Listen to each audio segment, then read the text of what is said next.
భారత ప్రధాని నరేంద్ర మోదీ మలేషియా పర్యటన కొనసాగుతుంది. 2 రోజుల పర్యటన నిమిత్తం కౌలాలంపురం విమానాశ్రయానికి చేరుకున్న ఆయనకు మలేషియా ప్రధాని అన్వర్ ఇబ్రహీం స్వయంగా సాదర స్వాగతం పలికారు. ఇరు దేశాల జెండాలు పట్టుకుని చిన్నారులు ప్రధాని మోదీకి అభివాదం చేశారు. ఇక అనంతరం ఎయిర్పోర్టు నుంచి మోదీ, అన్వర్ ఇబ్రహీం ఒకే కారులో కౌలాలంపురంలోని ఓ కమ్యూనిటీ ప్రోగ్రాంలో కలిసి వెళ్లారు. ఇక 2 దేశాల మధ్య సమగ్ర వ్యూహాత్మక భాగస్వామ్యాన్ని పటిష్టం చేయడానికి ఈ పర్యటన ఉద్దేశం. అలాగే దాదాపు 30 లక్షల మంది ప్రవాస భారతీయులు ఉన్నారని, వారు ఇరు దేశాల మధ్య సజీవ వారధిగా నిలుస్తున్నారని ప్రధాని మోదీ ప్రసంగిస్తున్నారు. ఇక దీనికి సంబంధించి లైవ్ చూద్దాం. Chandrayaan 3. I agree with you, my dear friend.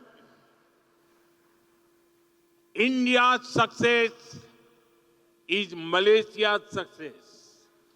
It is Asia's success. That is why I say the guiding word of our relationship is impact. Impact means India-Malaysia partnership for advancing collective transformation.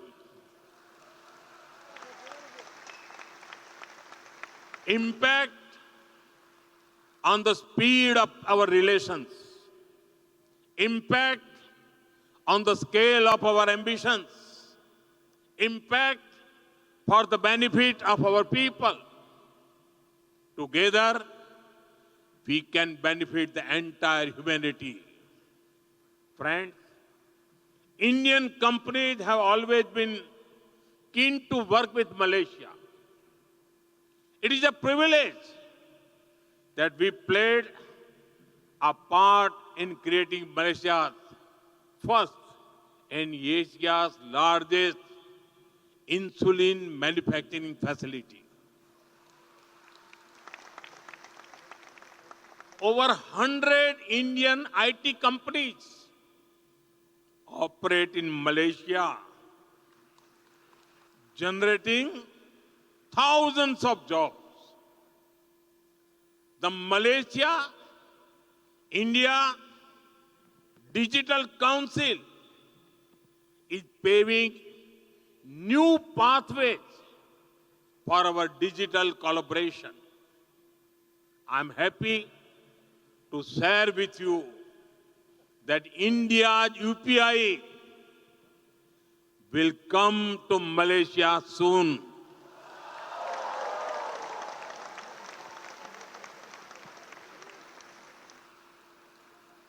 Friends, we share the same blue waters of the Indian Ocean. Across the ocean, we love to visit each other. I invite you all to visit different parts of India. In the past few years, India has seen unprecedented growth in infrastructure and connectivity. The numbers of our airports had doubled.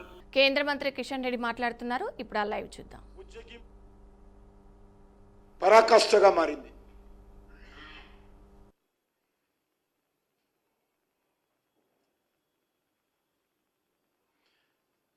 మొన్న జూబ్లీహిల్స్ ఎన్నికల్లో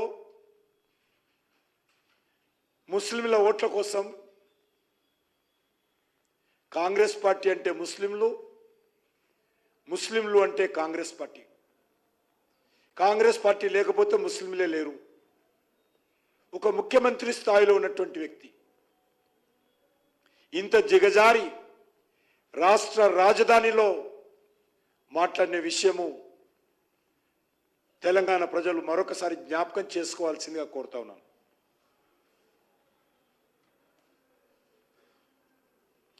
తెలంగాణ దురదృష్టం ఏంటంటే అది Congress party కానీ ఇటు BRS party కానీ ఎవరు అధికారంలో ఉంటే ఆ పార్టీ మజ్లిస్ పార్టీ కనుసైగల్లో పరిపాలన కొనసాగిస్తున్నారు.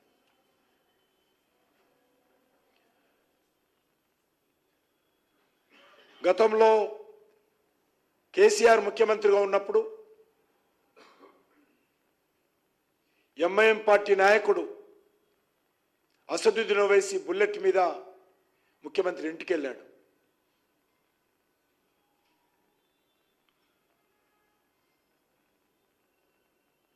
ఆ రోజు అసదుద్దీన్ బుల్లెట్ వెనుక కేసీఆర్ కూర్చొని ప్రచారం చేశాడు. ఈరోజు అదే బుల్లెట్ వెనుక రేవంత్ రెడ్డి గారు కూర్చుంటున్నారు.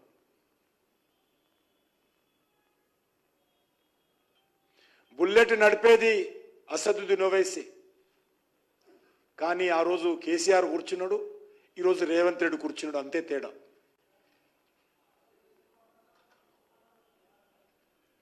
అప్పుడైనా బుల్లెట్ నడిపింది అసదుద్దీన్ ఓవైసీ, అప్పుడు సర్కారు నడిపింది అసదుద్దీన్ ఓవైసీ, ఇప్పుడు నడుపుతున్నది అసదుద్దీన్ ఓవైసీ.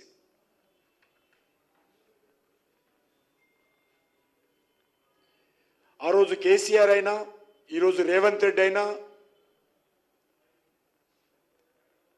స్వతంత్ర నిర్ణయాలు తీసుకునే సత్తా లేదు వీళ్లకు. ఈ రెండు పార్టీలు కూడా ఎంఐఎం పార్టీకి బానిసలుగా వివరిస్తున్నటువంటి పార్టీలే. ఈ రెండు ప్రభుత్వాలు కూడా బానిస ప్రభుత్వాలే. ఈ రెండు పార్టీల పాలన కూడా బానిస పాలనే. అసదుద్దీన్ అప్పుడే చెప్పాడు, కేసీఆర్ దృష్టిలో పెట్టుకొని, కారులో ఎవరున్నా కూడా car steering, car accelerator, car brake, car horn నా చేతిలో ఉందని చెప్పి బహిరంగంగా అసదుద్దీన్ చెప్పాడు. ఈరోజు ఎంఐఎం నాయకుడు అక్బరుద్దీన్ చెప్తా ఉన్నాడు, అది టిఆర్ఎస్ పార్టీ అయినా కాంగ్రెస్ పార్టీ అయినా, అది రావైనా రెడ్డి అయినా నా కాళ్ళ దగ్గర ఉండాల్సిందే అని.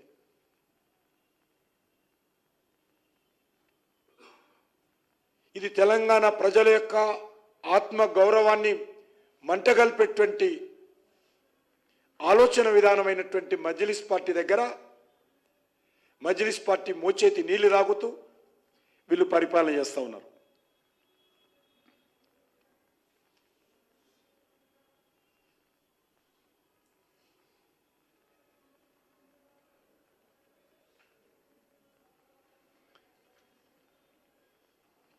ఈరోజు మనం చూస్తూ ఉన్నాము,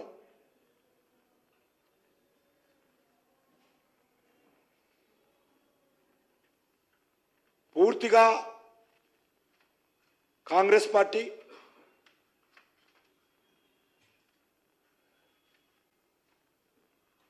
ఎన్నికల్లో అధికార దుర్వినియోగం చేస్తూ ఇష్టారాజ్యంగా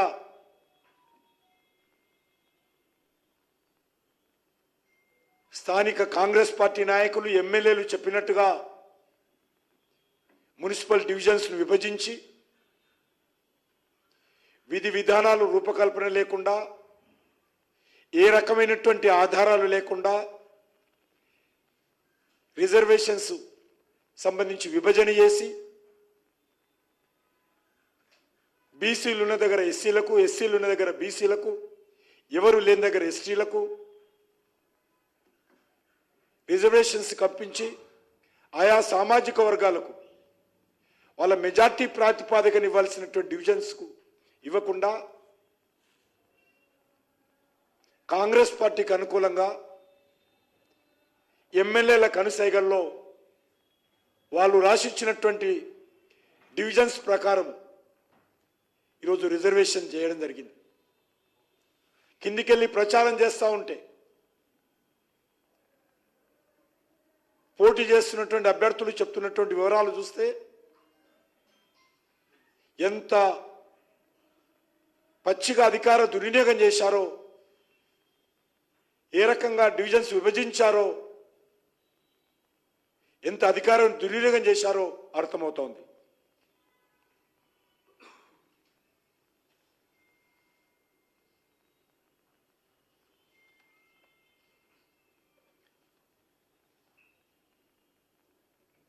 అందుకే ఈ ఎన్నికల్లో తెలంగాణ ప్రజలు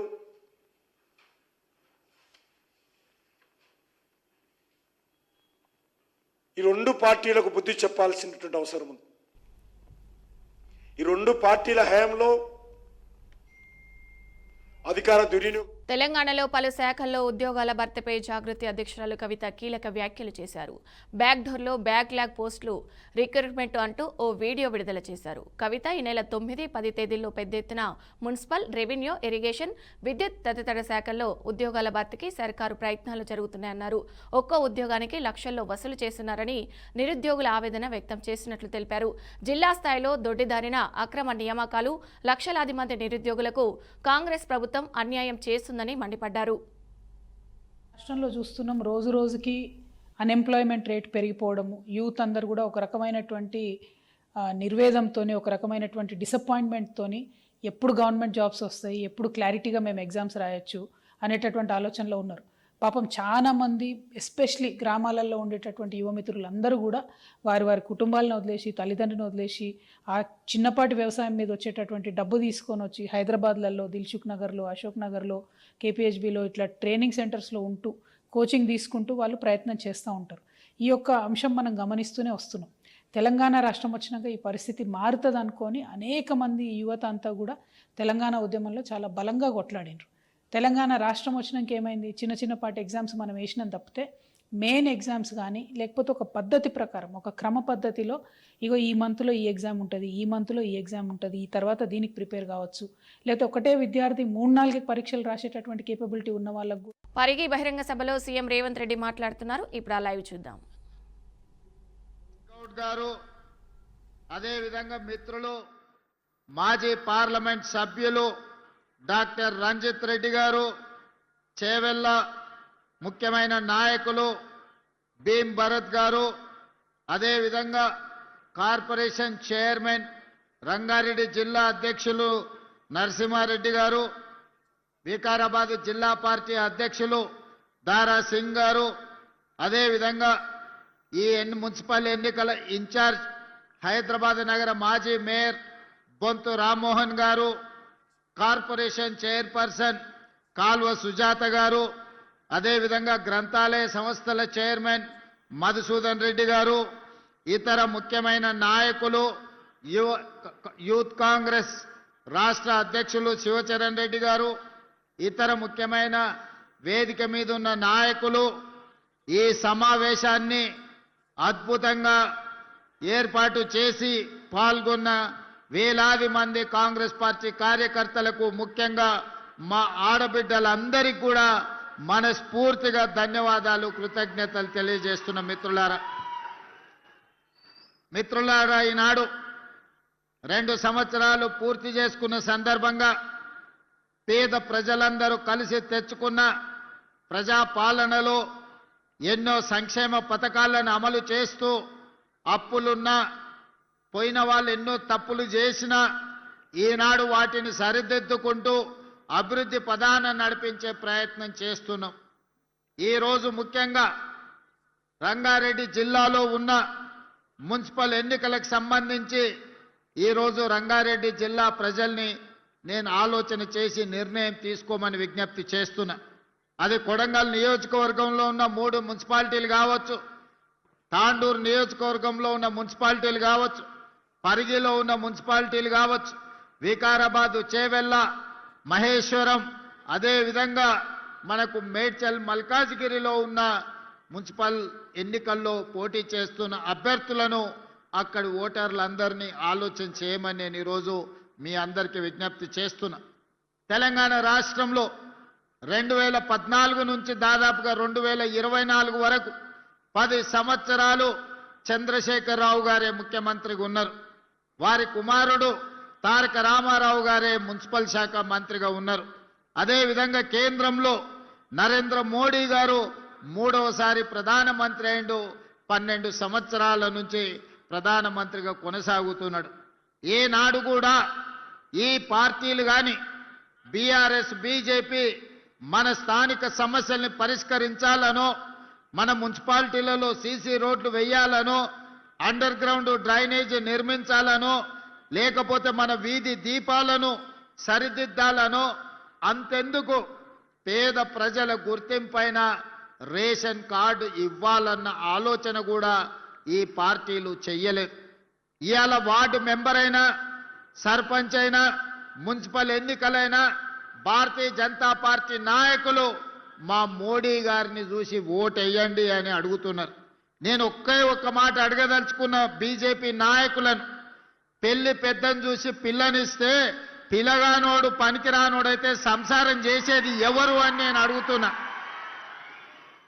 పెళ్లి పెద్ద మంచి చెడ్డ చెప్పడానికే ఉంటాడు కానీ సంసారం చేయాల్సింది, కుటుంబాన్ని నడపాల్సింది పెళ్లి పిల్లగాడే తప్ప పెళ్లి పెద్ద కాదు.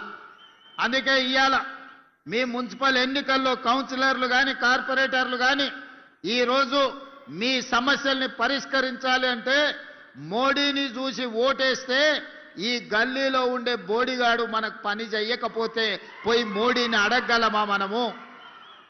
అదేవిధంగా ఈరోజు బీఆర్ఎస్ వాళ్ళు మొన్న జరిగిన శాసనసభ ఎన్నికల్లో అధికారం పోయింది. ఆ తర్వాత పార్లమెంట్ ఎన్నికల్లో గుండు సున్నా వచ్చింది. ఆ తర్వాత సర్పంచ్ ఎన్నికల్లో మీరందరూ కాంగ్రెస్ పార్టీ కార్యకర్తలు కలిసి బీఆర్ఎస్ పార్టీని బొందదీసి పాతి పెట్టారు.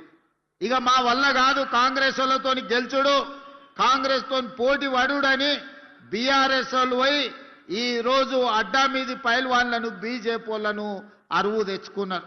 ఇవాళ బీజేపీ వాళ్ళు బీఆర్ఎస్ వాళ్ళు కలిసి ఇంతకుముందే పెద్దలు శ్రీధర్ బాబు గారు చెప్పిండ్రు, తాండూరు మున్సిపాలిటీలో మనోహర్ రెడ్డి గారి సమక్షంలో చేరిన బీజేపీ నాయకులు మా బీఫాములు బీజేపీ ఆఫీసులో కాదు బీఆర్ఎస్ ఆఫీసులో మా బీఫాములు ఇస్తున్నారని.